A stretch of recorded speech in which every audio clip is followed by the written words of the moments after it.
തൊടുപുഴയാറ്റിൽ ഒഴുക്കിൽപ്പെട്ട പിതാവിനെയും 2 കുട്ടികളെയും രക്ഷപ്പെടുത്തിയ അനൂപ് സോമന് തൊടുപുഴ അഗ്നിരക്ഷാ നിലയത്തിന്റെ ആദരവ്. സ്റ്റേഷൻ ഓഫീസർ ബിനു സെബാസ്റ്റ്യൻ പരിപാടിയിൽ അധ്യക്ഷത വഹിച്ചു. തൊടുപുഴയാറ്റിൽ ഒഴുക്കിൽപ്പെട്ട പിതാവിനെയും 2 കുട്ടികളെയും രക്ഷപ്പെടുത്തിയ അനൂപ് സോമന് തൊടുപുഴ അഗ്നിരക്ഷാ നിലയത്തിന്റെ നേതൃത്വത്തിൽ ആദരവ് നൽകി. സ്റ്റേഷൻ ഓഫീസർ ബിനു സെബാസ്റ്റ്യന്റെ അധ്യക്ഷതയിൽ ചേർന്ന യോഗത്തിൽ പൊന്നാടിയും മെമന്റോയും നൽകി ആദരിച്ചു.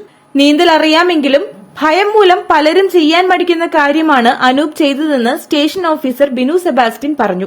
ആ ന്യൂസ് കണ്ടപ്പോഴേ നമ്മൾ ഇത് അറിഞ്ഞു. തൊടുപുഴയാറ്റില് 2 കുട്ടികളെ സാധാരണഗതിയിൽ നന്നായിട്ട് നീന്തൽ അറിയാവുന്നവർ പോലും ചെയ്യുന്നൊരു കാര്യമല്ല. കാരണം പേടിച്ചു പോകും എല്ലാവരും. നല്ല ഒഴുക്കുള്ള ആറാണ്. 2 കുട്ടികൾ ഒഴുകി വരുന്നു, അതിന്റെ പുറകെ അച്ഛൻ ഒഴുകി വരുന്നു.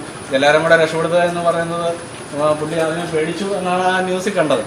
അപ്പം അത് കഴിഞ്ഞിട്ടാണെങ്കിലും പിള്ളേരെ പോയി എടുത്തു കഴിഞ്ഞപ്പോൾ ആദ്യത്തെ കുട്ടിയെ പിടിച്ചപ്പോഴത്തേക്കും 2ാമത്തെ കുട്ടിയും കൂടെ ചേർത്ത് പിടിച്ചപ്പം ദേഹം തന്നെ മുങ്ങിപ്പോവുകയുണ്ടായി. വളരെ കഷ്ടപ്പെട്ട് അവരെ മുന്തിത്തള്ളി ആ ഒരു സാഹസിക പ്രവൃത്തിയാണ് നമ്മള്.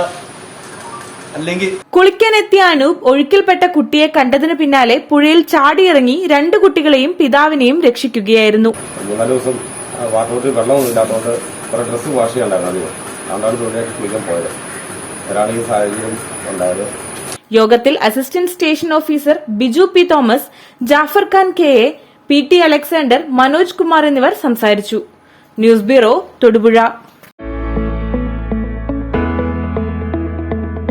നിങ്ങളുടെ സ്വപ്നം വിദേശ ജോലി, വിദേശ പഠനം എന്നിവയാണോ? എങ്കിൽ ഞങ്ങളുണ്ട് നിങ്ങൾക്കൊപ്പം. ഭാഷാ പഠന രംഗത്ത് വർഷങ്ങളുടെ കൈമുദ്രയുള്ള റോയൽ ബ്രിട്ടീഷ് അക്കാദമി നിങ്ങളിലേക്ക്. IELTS, OET, ജർമ്മൻ, CBT എന്നിവയുടെ regular evening online batches Royal British അക്കാദമിയിൽ നിങ്ങൾക്കായി ഒരുക്കിയിരിക്കുന്നു.